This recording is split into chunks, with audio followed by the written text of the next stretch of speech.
When I think of Dubai, I see skyscrapers, super luxurious cars, and sunshine. What basically makes this destination the ideal place to spend a dream vacation? This is what it's like for us. But it's not so dreamy for Princess Haya. Who is she? Well, you better get comfortable, because I'm gonna tell you all about the great escape of Princess Haya and her divorce from the Prime Minister of Dubai, Mohammed Al Maktoum. Will she reveal all his dirty secrets? Is she planning to get rid of her husband? This whole thing would make a great movie script. So let's get into the story of this great scandal.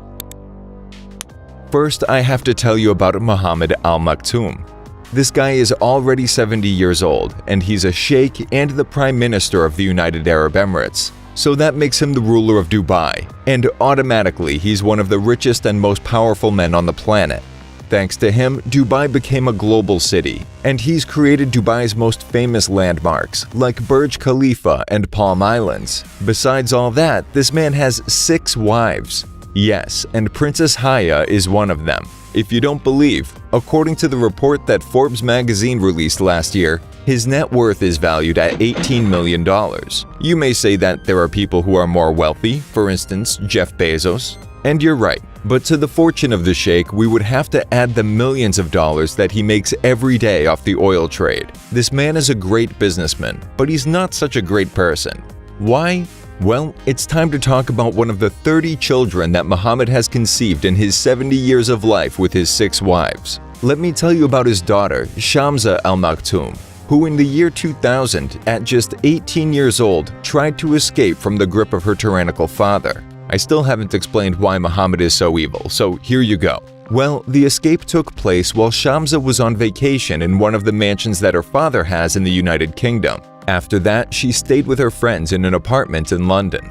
But just a month and a half later, her father's people found her, and once that happened, they allegedly sedated her and sent her back to Dubai on a private jet. It's believed that ever since then, Shamsa has been locked in a palace where she stayed for years without anyone knowing her whereabouts. Do you see why I told you at the beginning of the story it was like a movie? But it wasn't until 2018 that the world heard about her again, when her uncle, Marcus Essabri, received a letter in which his niece asked for help and told him that no human being deserved to be a prisoner when her only crime was that she was born a woman in the Arab world. Do you already know where this thing is going? The story doesn't end there though. And it's that Latifa, another one of Mohammed's daughters, also tried to escape sometime after that. She did it when she was even younger than her sister because she was barely 16 years old. In her case, thanks to the help of the former French spy Hervé Jobert, Latifa managed to arrive by boat almost to the Indian border. But when they were about to land on the coast of Goa, they were stopped. In a video which she shared on social media in 2018, Latifa said that after being brutally beaten, she was sent to prison. In the same video, the princess mentioned that she never stopped thinking about attempting a second escape, despite being aware of the fatal consequences that it could bring if she was caught again.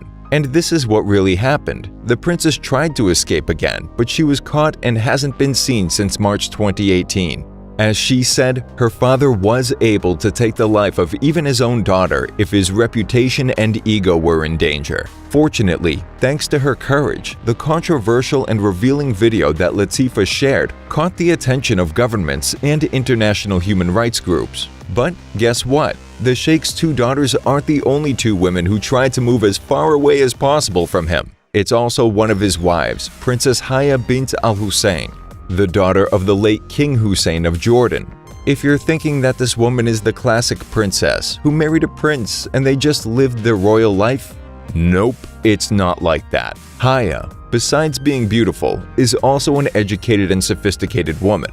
And unlike Shamsa and Latifa, Haya didn't escape alone, but she took her 2 children, 11-year-old Al-Jalila and 7-year-old Zayed. It's rumored that one of the reasons why she escaped was that she found out what happened to the missing daughters of her husband. I don't know how, but in May, the 45-year-old princess somehow found a way out of the golden cage, which was the palace she lived in. How did she do that? As it turns out, according to some sources, Haya managed to escape with a juicy sum of money. Some say it was $39 million, which is a lot. How does someone who runs away from a country get such a huge amount of money? Well, reportedly, Haya had the help of a friend of hers who is a recognized international diplomat. She stayed away from the media for some time after applying for asylum in London. Now that we've heard from her again, the final chapter of this international scandal is about to begin. Recently, legal proceedings, including the divorce trial that the princess has decided to start against Mohammed, have been scheduled.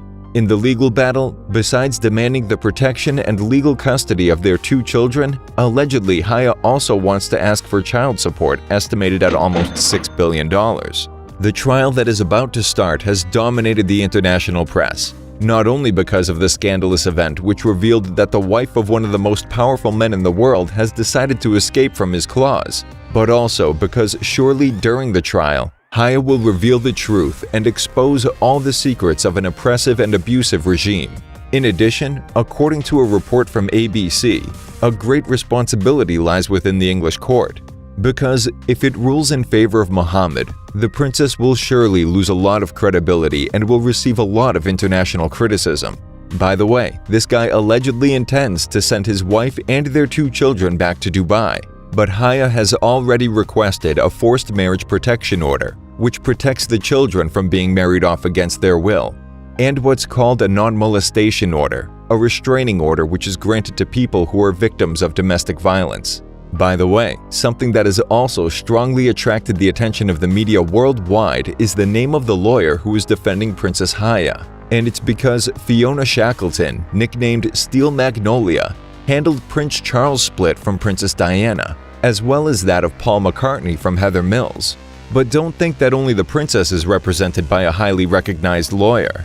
Mohammed hired Helen Ward, who in the past defended the British director Guy Ritchie during his divorce with his now ex-wife, the Queen of Pop, Madonna. Do you now understand why this case has become the talk of the international press? But add to all that the dark rumors revealed by an anonymous source about the supposed scary intentions of Princess Haya and her brother Ali. According to unconfirmed information, very unconfirmed, grain of salt here, but according to this, the 2 have come up with an evil plan to get rid of Mohammed. And I mean like, for good. No man, this story is for real, like a script of a soap opera or a thriller. But according to that theory, Haya and Ali not only have conceived this plan, but they've already secured the money that they would need to carry it out.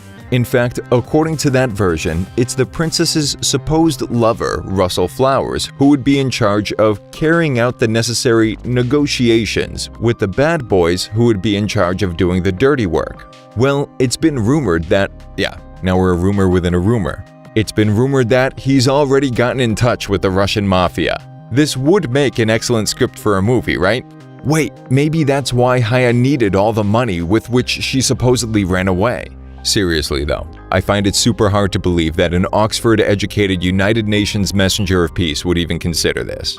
And if it was true, these people are terrible conspirators. We're not supposed to know the details about this kind of thing until an expose is published 20 years after the fact. What do you think? But anyway, who is Russell Flowers? Well, doesn't the name sound like an action movie hero or a leader of a band? Well, it turns out that this 36-year-old man is a former British soldier and bodyguard of Princess Haya. In fact, last year he was photographed accompanying her during a visit she made to England with her husband. However, for some time now, there have been rumors about the supposed too close relationship that these 2 have had for years. And it's been speculated that he's more than a bodyguard. For many, the romantic relationship Russell and Haya have is an open secret. However, not long ago he was questioned about it and was asked if he would be called to testify during the trial. He just said that he had absolutely nothing to say about it. And look, poor Mohammed is still writing poems to his 6th beloved wife. I say this because after Haya fled Dubai with her 2 kids, her husband decided to dedicate some words to the woman who made him father for who knows which time. Although the poem he wrote was far from romantic because he accused her of treason and betrayal. How nice. Anyway, we will have to wait and see how this real-life drama ends. For now, tell us what you think of the whole thing. Do you think that the rumors about the alleged relationship between Russell Flowers and Princess Haya are true? And if so, do you think they have really been planning to send Mohammed 6 feet under? What do you think happened to the Sheikh's daughters? Let me know what you think in the comments, and don't forget to subscribe to our channel to stay up to date with curiosips. Until next time.